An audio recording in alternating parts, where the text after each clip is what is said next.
नमस्कार मंडळी, आम्ही आलो तो फणस काढायला आणि आता जवळजवळ एक 10-12 आपण फणस काढलेत। दोन प्रकारचे फणस आहेत त्याच्यामध्ये आणि दोन्ही पण कापेच आहेत।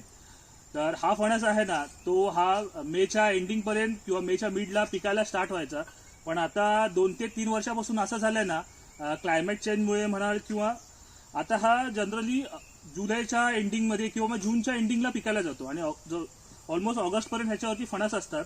तर आता आम्ही एवढे फणस काढलेत। आता ह्या फणसांपासून आपल्याला वेफर बनवायचे आहेत। कच्चे जे तळलेले गरे असतात ते कारण खूप भारी लागतात। अजून ह्या फणसांपासून आपण जे सुकवलेले गरे असतात ना ते सुद्धा बनवतात। तसेच लोणचं असेल तो लोणचं पण बनवतात आणि भाजीसाठी पण फणसाचा हा वापर होतो। आता ह्याची साईज तुम्ही बघाल ना, हा बघा जवळजवळ 5-6 किलोचा फणस असेल आणि हा एक फणस ना जवळजवळ 3 ते 4 लोकांचा पोट भरू शकतो।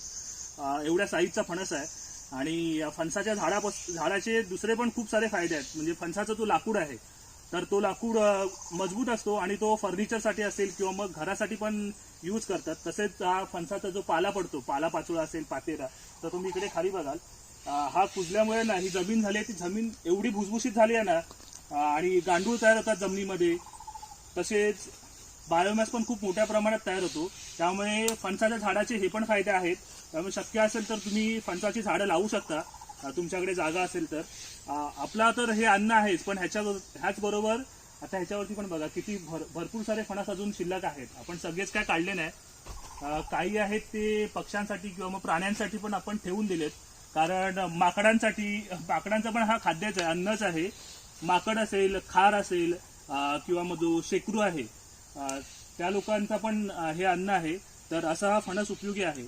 तर ह्यावेळेला तुम्हाला शक्य असेल ना तर तुम्ही एक झाड फणसाचं नक्की लावा। आणि आता हे एवढे सारे फणस आहेत ते घेऊन जाऊया घरी आणि तळलेले गरे बनवूया।